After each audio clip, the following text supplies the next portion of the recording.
Good day to everyone. My name is Carolyn Chang.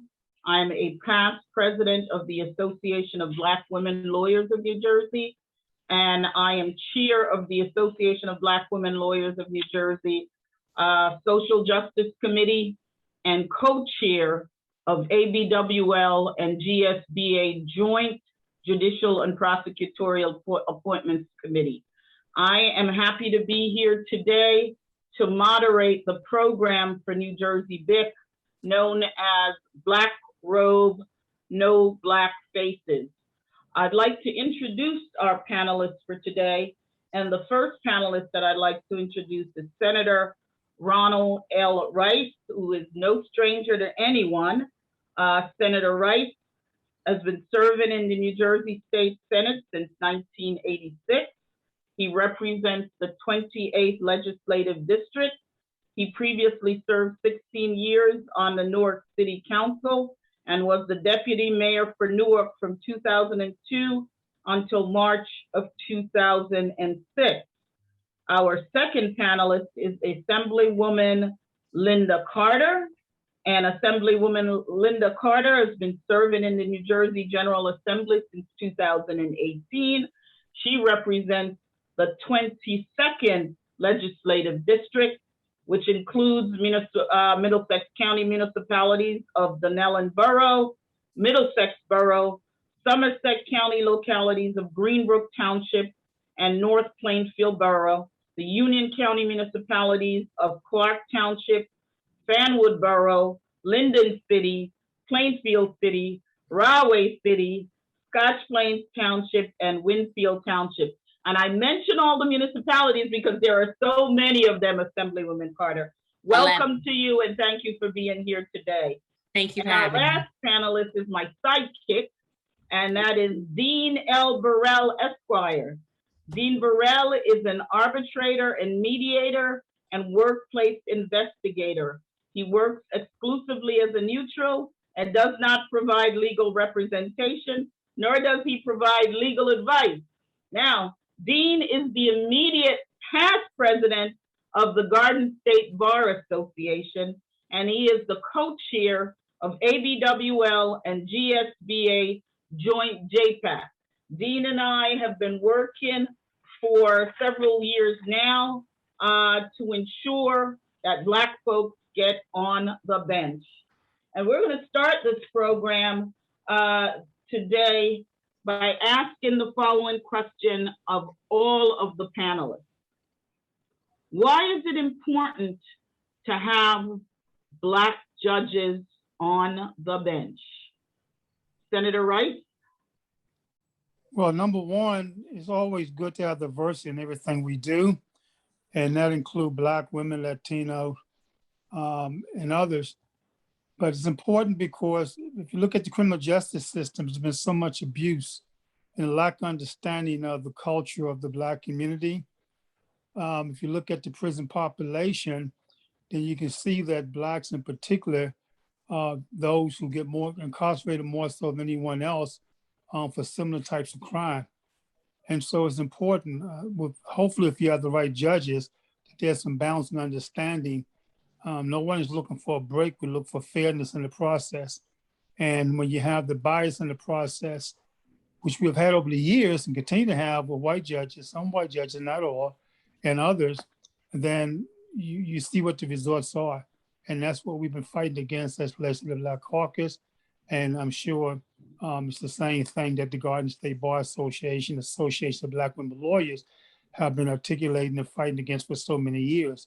I mean, I can go way back when I first came in with Jim Florio, and we had this conversation. And as a result of that, we said what Jim Florio did, they said they can't appoint judges. Some counties complained that they could not find Black judges. And so at that time, we passed some legislation, or we did something, I remember the conversation, where the governor had permission to take 8 or more judges and place them where he thought there was a need to place minorities, in particular in the southern counties. So it's important that we have that diversity. And Assemblywoman Carter, what does Black judges on the bench mean for you in Union County? It's about representation. It truly is about representation. When we look at the diverse population that we have, especially here in Union County and even in LD 22, it is so much that, you know what, we need to have the bench look just like we have our constituents. And I say that meaning it should not be, listen, yes, we have white males that are attorneys but it should not be dominated by that. The diversity in our benches should also be the diversity in our districts. Thank you, Assemblywoman. Now, Dean, you and I talk about this almost on a daily basis. Right. So I think your answer is probably going to reflect a lot of what we've discussed over the last several years. Tell us what it means to you, not only as a Black man, but also as an immediate past president of the Garden State Bar Association. It's a question on so many different levels. First, Black folks are more likely to be arrested. For example, on the turnpike, they are more likely to go to trial. They are more likely to be convicted, and they are more likely to get greater time in jail. So that's just the beginning point. I will also tell you, though I'm a full-time labor and employment neutral now, I spent many years as a litigator, and as a litigator, it's lonely. And sometimes you go into court and you want a friendly face, you want someone who's going to listen to your case. And if I have a Black judge, I know that at least to some extent that's going to happen. So that's another reason. In addition, Black folks need to have faith in the system, in the process. And if they go down to court and they don't see anyone who looks like us, then how much faith are they going to have in the process? The other piece to it is that this is about the middle class of color. If we get excluded from these jobs, we cannot grow our success. So these are all important factors for having Black judges. Thanks, Dean. Now, Assemblywoman Carter touched on diversity in the communities and how that touches and concern what should be diversity on the bench. So I'm going to read for all of you from the Supreme Court Committee on Diversity and Inclusion and Community Engagement report from 2019 through 2021. That report tells us that there are 366 judges on the various benches in the state of New Jersey, from the Supreme Court to the Appellate Division to the Superior Court Trial Division.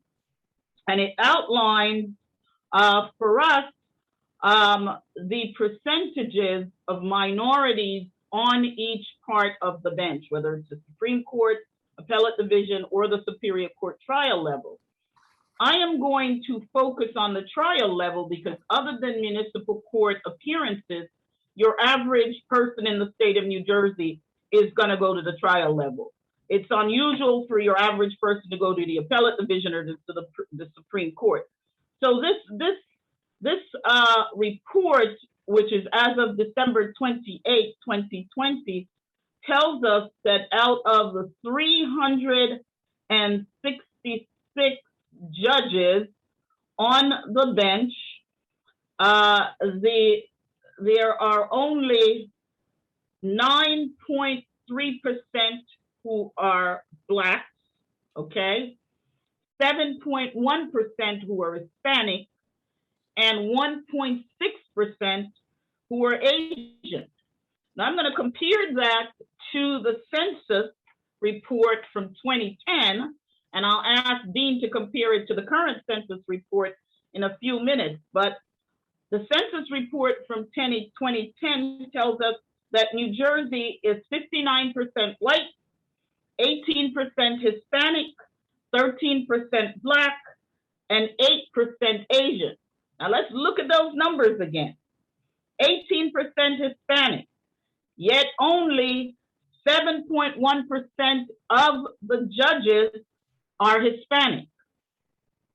13% Black, yet only 9.3% of the judges are Black.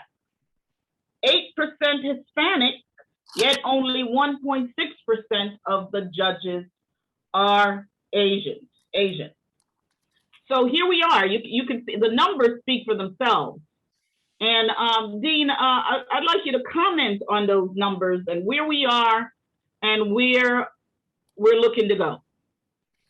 So my recollection is that 82% of the judges are white. That's correct. The white population as of the 2020 census, and those numbers were just released, is 55%. Mm-hmm. Which is fairly glaring. The Black population is 13.1% and 9.3% judges. Hispanic, 7.1%. They are 21% of the population in the state. Mm-hmm. Huge. So they are underrepresented literally by 2/3. Asian, the population has increased to 10.2%, but 1.6% are judges. So these numbers scream, literally. They scream that there is a great need for diversity on the bar, that this is going to become a majority-minority state, presumably by the next census in 2030, and clearly the judiciary is not prepared for that. Now, Senator Rice and Assemblywoman Carter, you heard those numbers. They're horrible. When I look at the number of vacancies on the Superior Court bench right now, we're looking at about 64 vacancies across all the vicinages. 14 current vacancies in Essex, with one upcoming at the end of the year. Assemblywoman Carter, for your vicinage, we have 3 vacancies now and 2 that became available on September 1 for a total of 5 vacancies. So, Senator Rice, tell us how we deal with 64 vacancies and numbers that are as ridiculous as the numbers Dean and I just outlined for you. So the numbers have always been, we need to get the numbers straight, number one. The numbers of vacancies, that's correct. The number of positions, we need to check into that, because in 2009, if I recall, there was 393 positions, and 33 of those were Black judges, 17, I believe, were Latino, and 92 of the judges during that period of time were women. We did Senate Bill S-2850, I believe it's Sweeney's bill, where he added 20 judges, but the bill speak of numbers of 443 being increased to 463. So Senator, there are 417 judges across all of the courts. That's Supreme Court, Appellate Division, Trial Court, and Tax Court. Total of 417. The 366 number that I gave you did not include all of the courts. I got you. So I know in Essex, we have a process. And the reason I've always been so involved with the process, because going back in historically, the president of the Essex County Bar Association at one time was Lowenstein from Lowenstein Firm. And when I became a senator, we didn't have really any Blacks hardly at all. And I started to push for more Blacks on the bench. Lowenstein kind of fought me on that, and the state bar fought me, but I held my grounds, and eventually they yield. They sent me this very slick document that was very expensive to produce with all kinds of stuff, and said they had an agreement going back years ago, I believe with Governor Cahill, but going back years ago, that they would appoint judges, meaning the Garden State. They had all kinds of involvement. And I thought, that's very wonderful. This document you sent me is very expensive. That's your process for nominating judges. I have my own. And my process is a very simple one. It costs me nothing.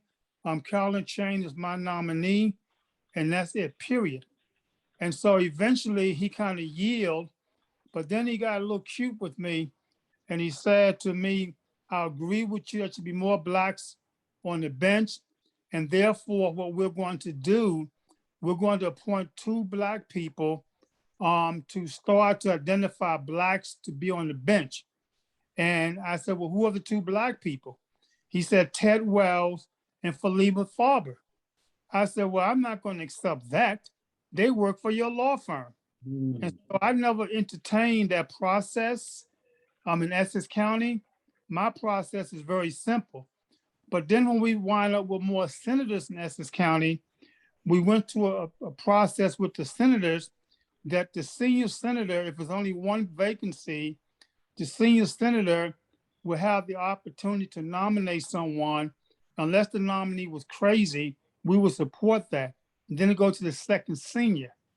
Right now, we have about 14 vacancies, as you said.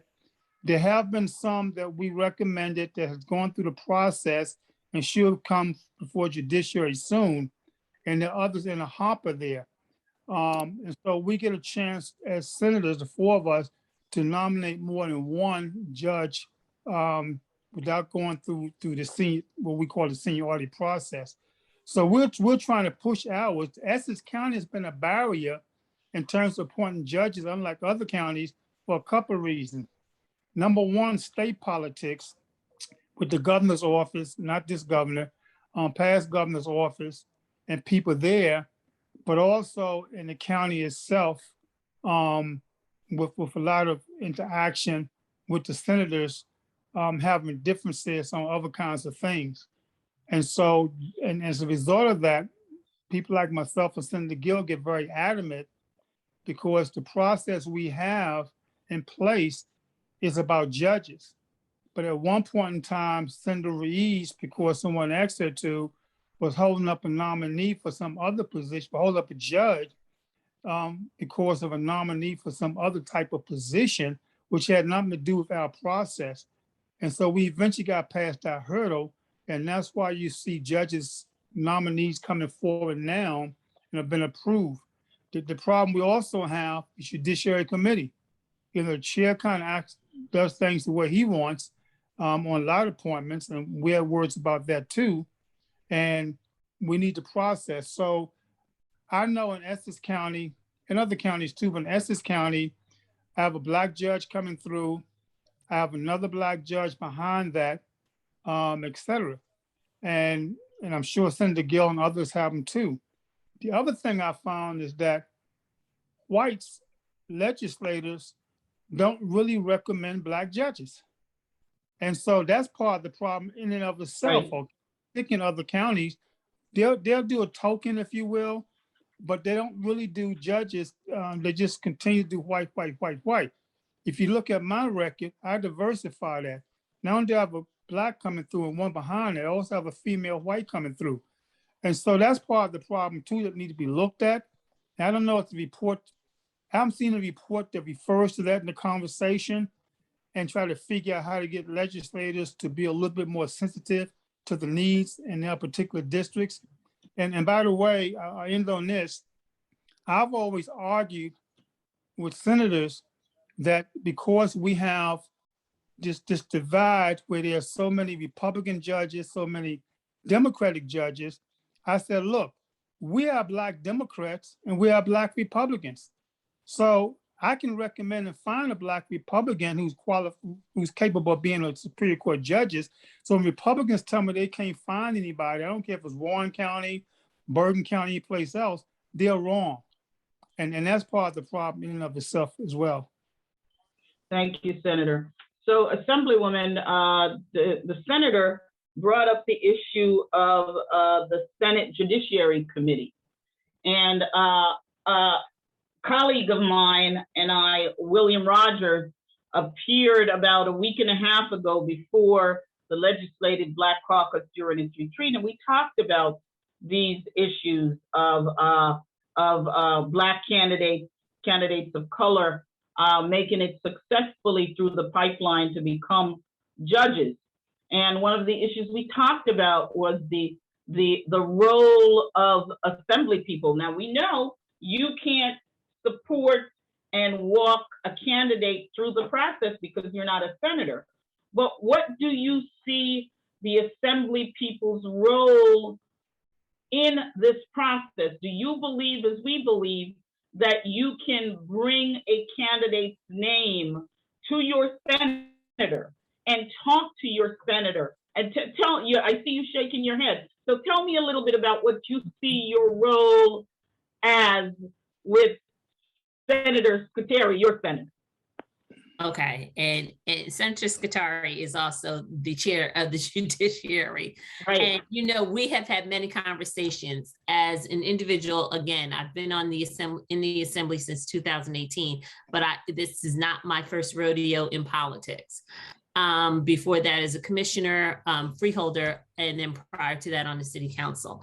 And you're absolutely right. The assembly, and my eyes were opened up and enlightened over the last 2 years, especially with all of the meetings that I have participated with the Legislative Black Caucus, and also having conversations with Senator Rice and all about doing this. And when you look at it, you're absolutely right. There are not enough judges of color sitting on our benches.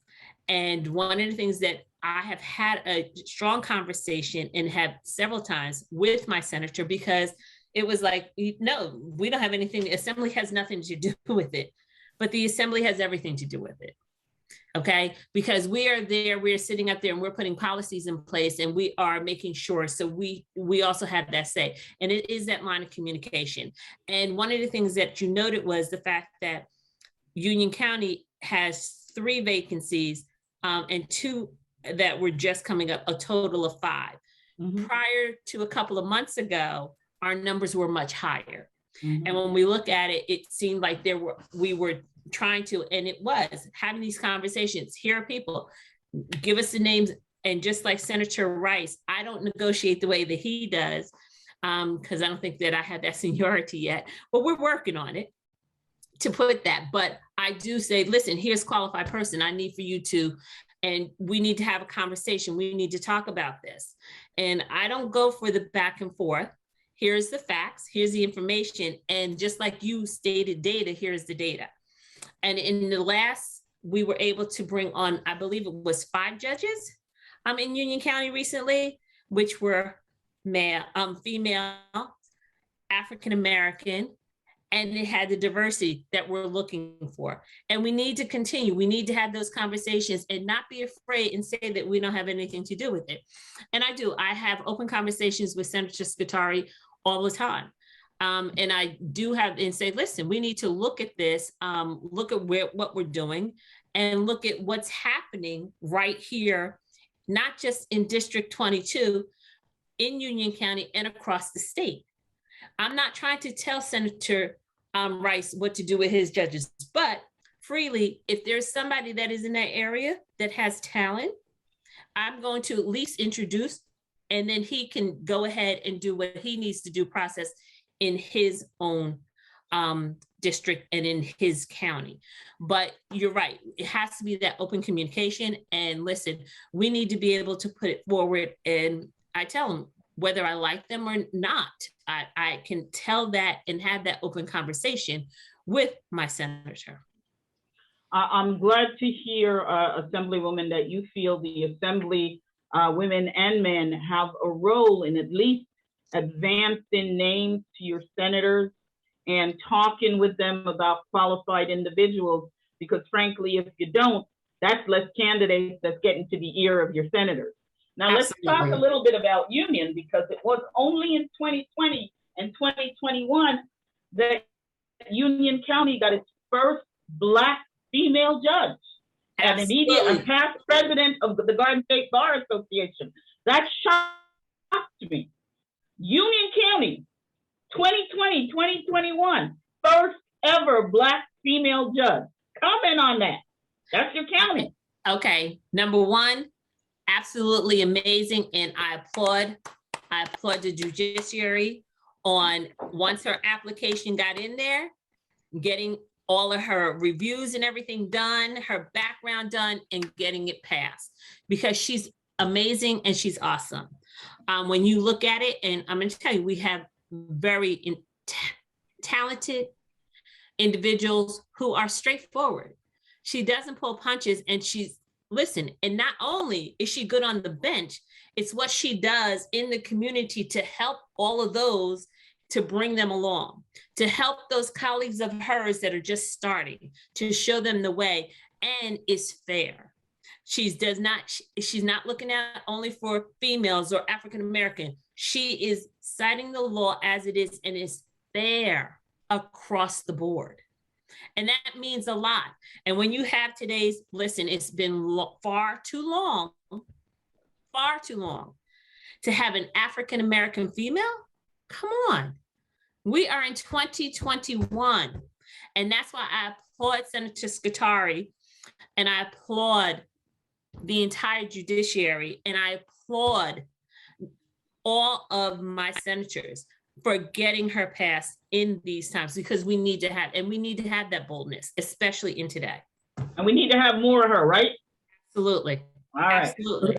Yes. Wouldn't you agree, Senator Rice? Come on, she's good, isn't she? Oh, yeah. But there are a She's my couple, sorority sister, but don't tell her. there's a couple of things that need to be looked at that people not paying attention to. So in Essex County, I use it as an example. A lot of the judges I appoint did not come out of my district. My district changed every 10 years. And the reason being is that in Newark, every time I appoint a Black judge from Newark, once they become a judge, they move out. So our children have no role models. We lose the middle class. And most of them live in an area that's decent, but they're only moving around the corner to another city like South Orange. So a lot of my judges have come out of Cody's district and Ruiz's district, pretty much Cody's more than anything else. And that's problematic. I always encourage the Assembly people to recommend some folk to do that. I also tell the Black Caucus members, and I tell others, that we know Black Republicans and we should recommend them ourselves and fill some of those gaps in any areas, particularly in counties like Essex, where we have a lot more control and say so over judges.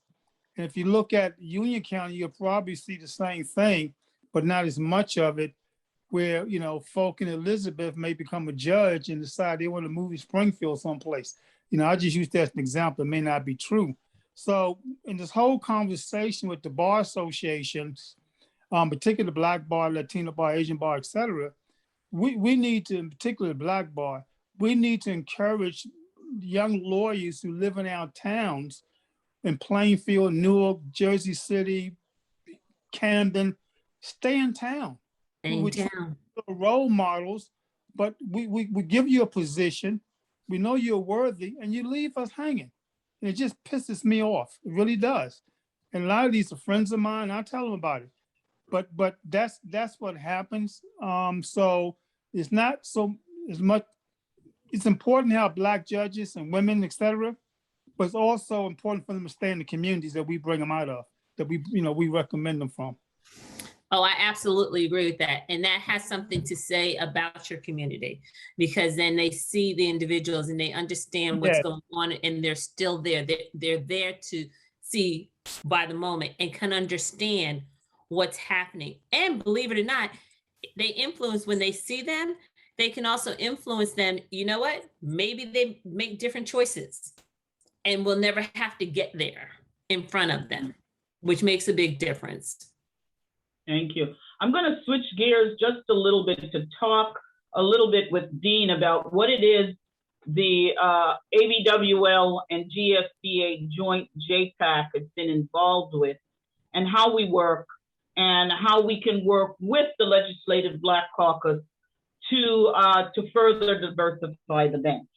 So in 2017, ABWL started the Judicial and Prosecutorial Appointments Committee. And in 2018, mid-2018, 2019, GSBA joined the committee and it became a joint JPAC committee. The committee reflects the mission of both GSBA and ABWL. And the purpose is to assist African Americans and other ethnic minorities to become an effective part of the judiciary and the legal system. We vet candidates in a very informal way. By vetting, we provide a service to the court and to the community in terms of promoting quality candidates.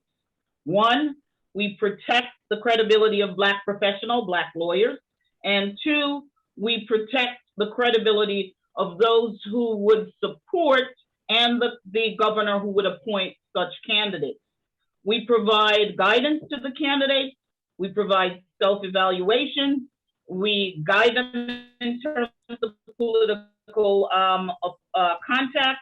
We help them in terms of issues they may have that need to be resolved when they're putting their questionnaire together. We go over the criteria with them, and we tend to walk them through the process to ensure that they get to the end of the pipeline in a successful manner. Dean, can you tell us a little bit about what you've been doing as the president of GSP and now the past president, and your involvement with this joint JPAC committee? Carolyn, before that, can you put a pin in this? When we talk about the appointment of judges, and I'm listening to all you just talked about, we need to talk about when we appoint judges, the number of Black assignment judges as well. Oh, I'm gonna, Senator. I'm not gonna forget that. Okay. That's one of my pet peeves. I'm not gonna forget AJs and PJs. Go ahead, Dean. And I'll work a little backwards to Senator Rice's comment. That has been a major priority of ours, and we were very pleased to see in Essex the promotion of a judge to the AJ role. We want to see Black judges receive the training that is necessary for them to move up the food chain. Because right now, if they don't get the training, then they're not going to be considered when those PJ and AJ openings come up. The GSBA also changed our name about a year ago. It was just the Judicial Appointments Committee. We changed it to JPAC because we wanted to reflect the prosecutorial side. We want to encourage Black prosecutors and prosecutors of color in this state. So the most important thing that we've done, and I will tell you how this started for me, was that I was asked actually by Judge Govan when she was president of the GSBA, which is, for those who aren't familiar, the Garden State Bar is the Black National Bar Association affiliate for the state of New Jersey. It is not always obvious in our name that we speak for Black judges, as does the Association of Black Women Lawyers. So Dara asked me to get engaged. I first met Carolyn at a meeting that we held with Governor's Council to discuss the dearth of Black judges in the state. And after that conversation, Carolyn and I talked and said, why do we have a separate committee? We're looking for the same thing, which is the appointment of Black judges to the bench. And we brought certain talents together. Carolyn has an intimate knowledge of the JPAC process. And I have a few connections. I know a couple of folks in the state. So we were able to start working through it. Now, the first thing that we do is to Carolyn's point, and actually to Senator Rice's point, is we've held a number of programs with the GSBA, with the ABWL, with the Minorities in the Profession section of the State Bar, which I previously chaired, on how to become a judge, how to become a magistrate, how to become a superior court judge. because we want younger attorneys to start thinking about this now. And there are attorneys who I talk to all the time who are in their 30s and 40s, and I say, have you given that some thought? Because I want them to start getting their ducks in a row. The other thing is that we can have conversations that possibly within the Senate structure and the Assembly structure cannot always be had. There are other parts of the state government. We are able to have those conversations without politics getting in the way, because frankly, from my standpoint, if they're Black and they're a good candidate, and we think that they're going to be representative of us and provide superior talent, I don't care if you're Black, if you're a Dem, if you're a Repub, if you're an independent, if you're in the Green Party, I couldn't care less. We are an apolitical organization. So what we need, first of all, as Assemblywoman Carter stated, they have certain conversations that we may not be privy to or be able to have. From the Assembly folks, and I believe that this was made, that Carolyn and Will made this clear at the Black Legislative Conference several weeks ago, we need help in finding Black lawyers who have been doing this for a while, who are interested in being judges and can get through the JPAC process, because we talk to a lot of folks. Fortunately, most of the folks who we proffer to the powers that be are successful, but not everybody is. You have to have experience. You have to have your senator's support. You have to have been practicing for a while. And the most important part is no skeletons, because that JPAC process is no joke. So we need help as an organization in the Assembly folks getting the word out that we are looking and sending us people who are qualified, who are going to get on the bench. And that's not true everywhere. There's some counties where we know who the folks are. The other piece, and this is where Senator Rice comes in amongst other places, is that he's at the table in the Senate, so he can have those conversations. Judge Govan went through quickly, and she should have gone back through quickly. She's an incredibly talented individual. We have other folks in other parts of the state who we feel are equally talented, and they've been languishing in the pipeline. And it's strictly because of local politics. So that's where we need help. We need help with sourcing. We're happy to have those quiet conversations where we can have them.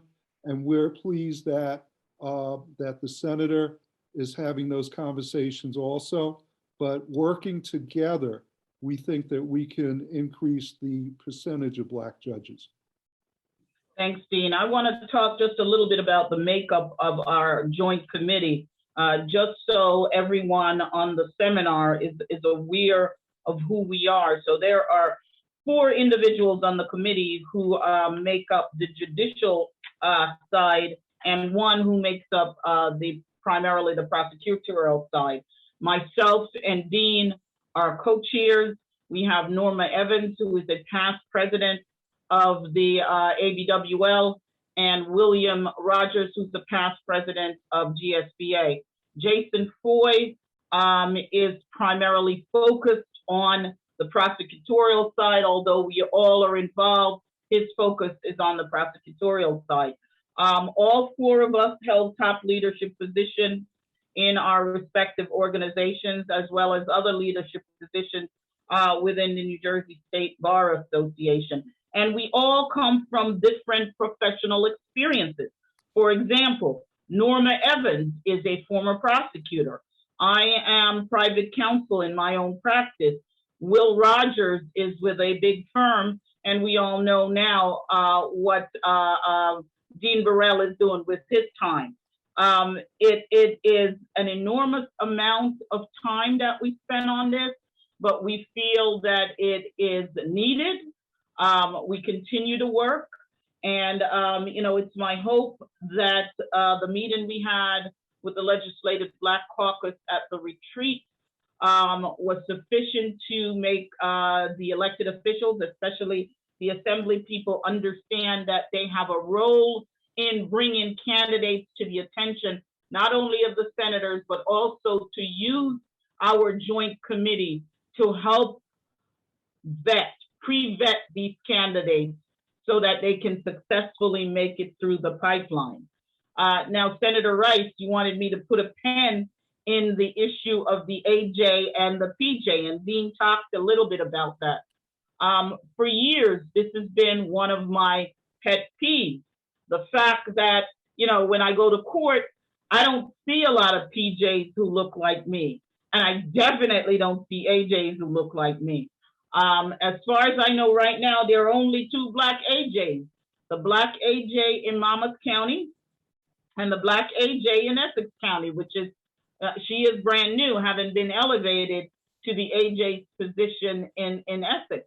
But as Dean indicated, that is definitely an issue that our joint committee is working on. We've had a number of meetings with the Chief Justice and with the administrative director of the courts to address that issue. We've also addressed the issue of Black law clerks, because that's also something that's very important. If we can get judges to interview Black law students and hire Black law clerks, then we're going to have successful Black lawyers who will become successful judges, who will become successful PJs and successful AJs. So, Senator, yes, that is definitely on our radar. We've spent quite some time at it, and we will continue to do so. Dean, do you have anything else that you want to add to that? Dean? So, Dean may have taken a break. So, one of the things that hopefully the leadership of Legislative Black Caucus and our members will do is to help you drive that home. And maybe there should be a meeting of a Legislative Black Caucus, either a committee, Judiciary Committee, which we have, or the chair and her executives with Glenn Grant and them. Glenn is a product of Newark, New Jersey. He's one of my products. He worked for us in the courts. We had him in the municipal courts. He's really grown. So he understands this stuff. And I always said, Glenn, why aren't we doing better? You should be one of the first ones, Glenn, pushing this stuff down there. We try to get assignment judges of color in Essex County before we ran into problems, in other counties as well.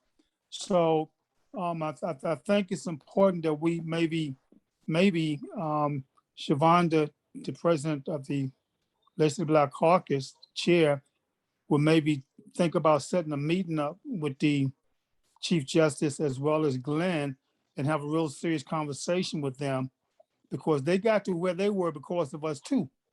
I remember when Rabner was having the fight and there was concern about him going, and we pushed back on that. And so they forget how they got to where they are, and sometimes they need to be reminded. Amen, Senator. And I have to agree with what Senator Rice said in reference to the Legislative Black Caucus.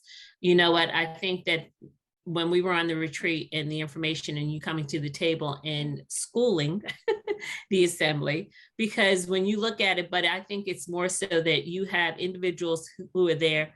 And I think this is probably, and Senator Rice, correct me if I'm wrong, the most African Americans you've had between the assembly and the Senate in quite a while or ever, where I think we have an opportunity now to make sure that we are pushing the right agenda and the agenda that fits for all. Now, when I spoke before the Legislative Black Caucus a few weeks ago, Senator Cunningham brought up an issue that I had to speak on because it's near and dear to my heart, and I've seen different candidates viewed differently with regard to this criteria. and that's criteria number 7, financial responsibility. The fact that the demonstrated financial responsibility of a nominee is one of the factors to be considered in predicting the nominee's ability to serve properly.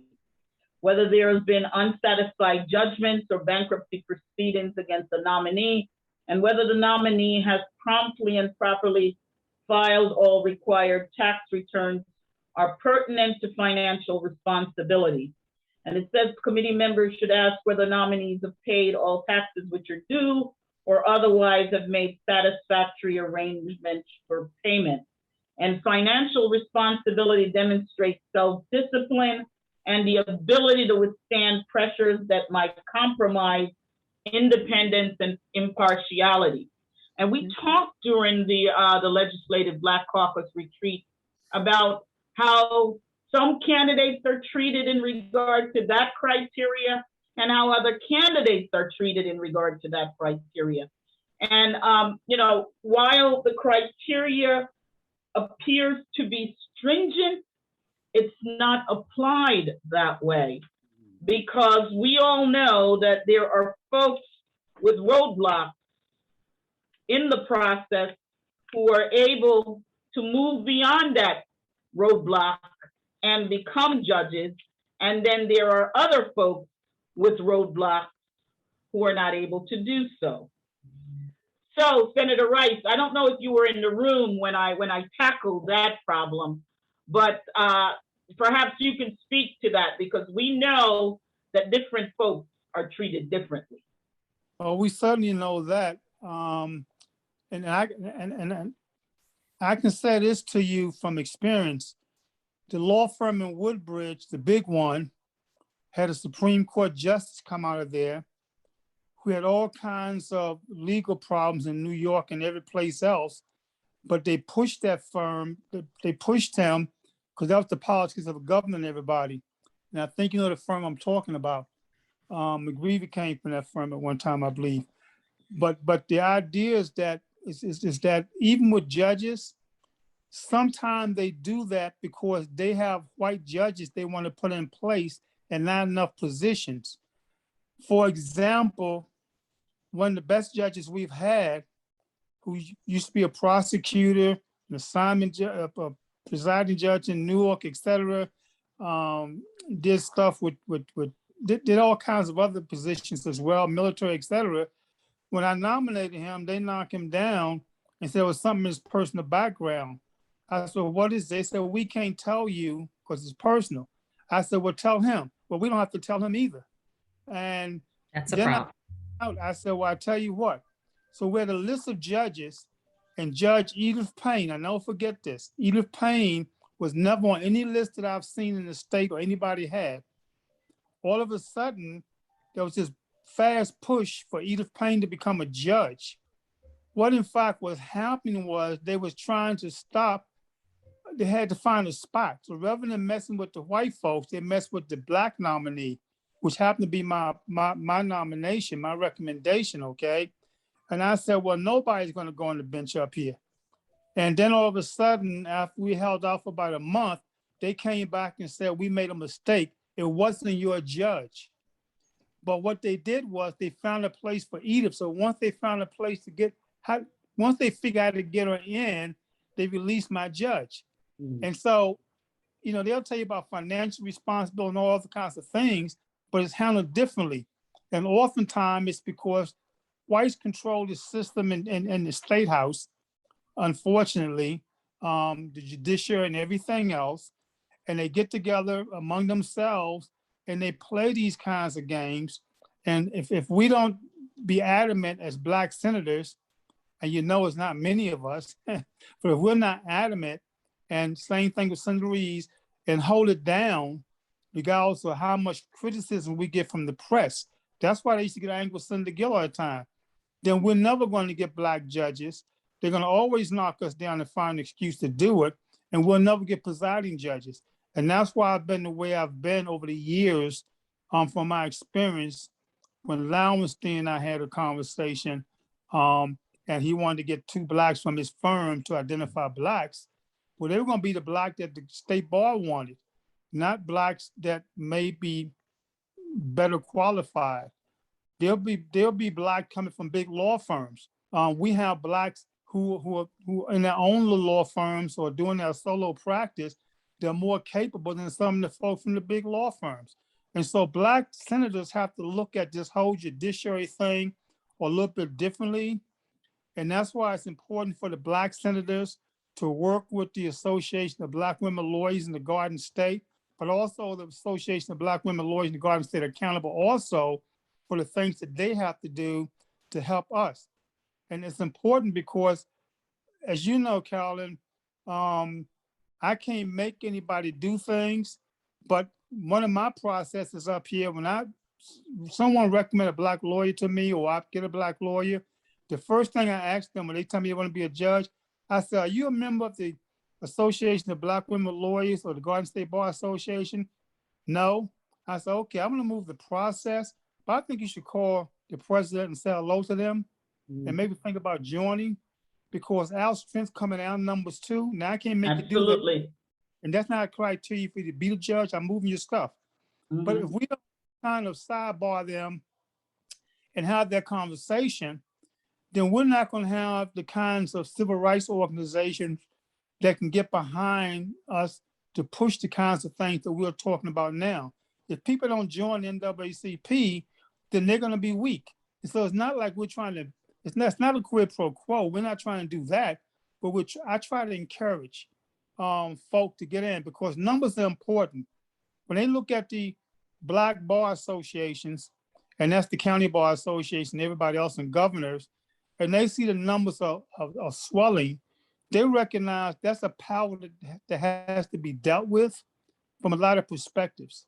And so that's why it's all important to me that we move the way we move. And that's why it's important to me that we have a serious conversation with Rabner and Glenn about assignment judges.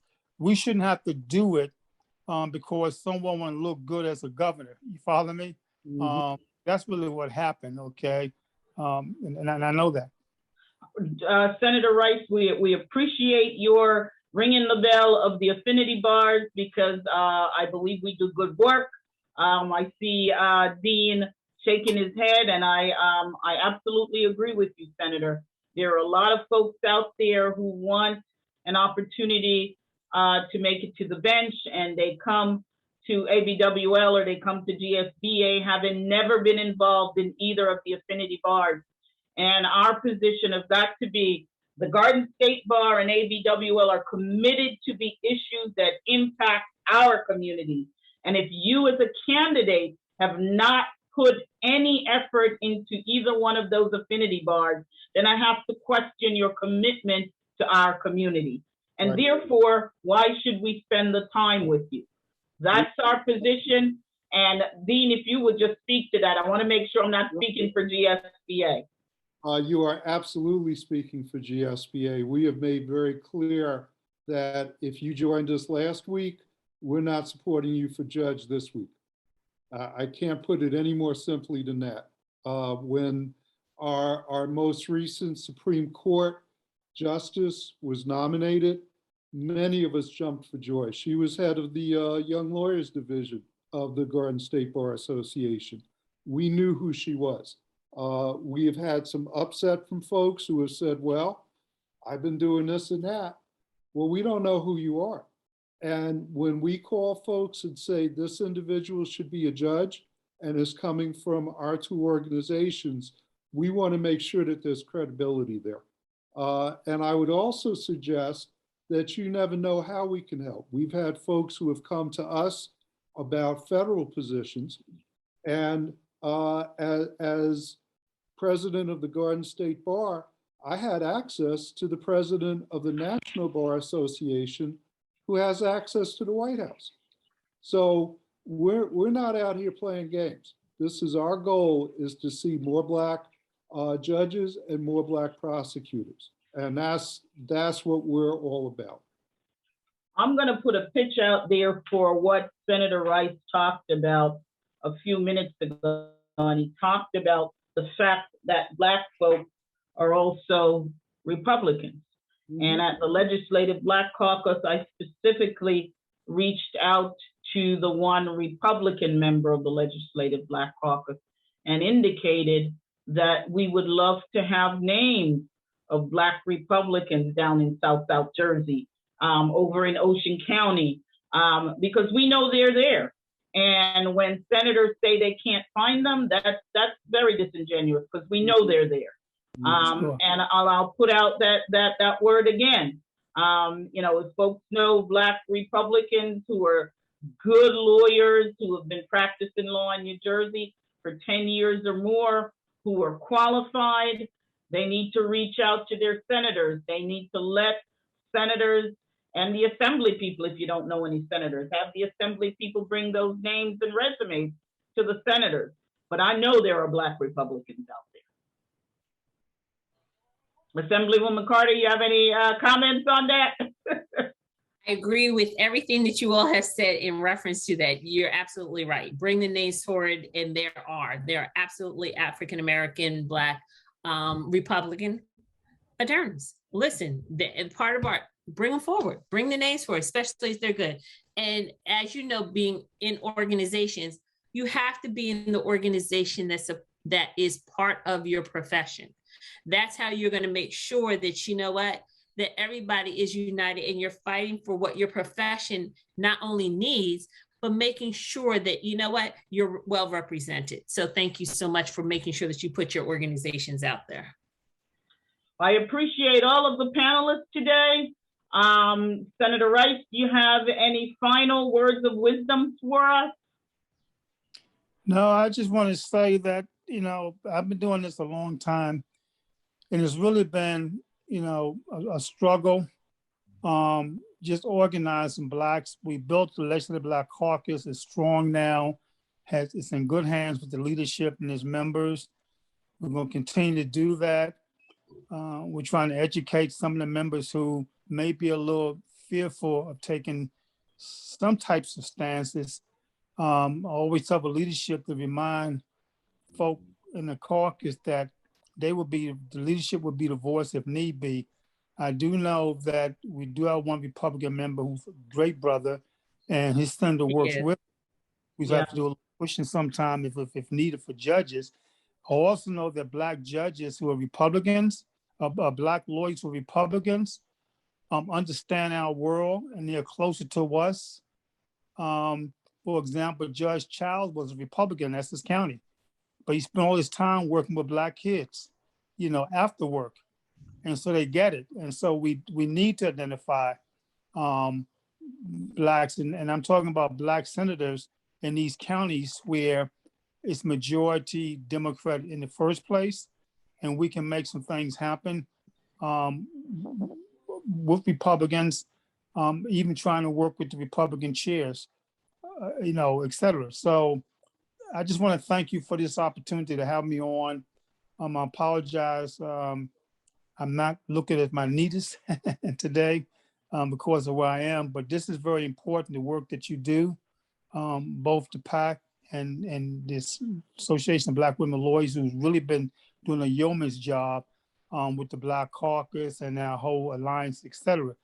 And, we have to be in a position not only to fight for judges, but I tell Dean and them this, and I tell Will Rogers, we need to be in a position as Black organizations to pro bono some serious litigation if we have to on some of these issues. We don't want to do that all the time, but there are some issues out there where we have to show not only fighting to get judges on the bench, but we're also fighting the civil rights issues and things that's coming up at the state level, and that there's backup for the Legislative Black Caucus as we do our work. Thank you, Senator. Assemblywoman Carter, I thank you for your time today, especially in light of the fact that you suffered some damage in your home from Ida. So thank you for your time. Do you have any last minute words for us? I want to take an opportunity to thank you, Carolyn, for the work that you do, Dean, for the work that you do. It's important. And also for Senator Rice.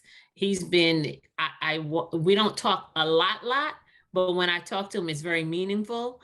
And I've watched him since I've been in the assembly. and how he has pushed for the Legislative Black Caucus. And I so true understand the reason why we need to continue to caucus the way that we do. And we need to partner with organizations just like yours so that we can make sure that representation is there and that we are making sure that the policies that we're putting on are policies that don't hurt individuals that look like us, but are helping them to make sure that it's equitable and it's that they have the opportunity to play in the sandbox just like everybody else. Mhm. Yes. Dean, thank you for being here this afternoon, my ride or die partner on JPAC, my co-chair, my sounding board. Any last word for us? Now, just thank you and the Assemblywoman and the Senator for everything that you all do, because it's so important. Thank you to NJBIC for inviting us, for having this very meaningful conversation. It is so necessary. Thank you all again for being here.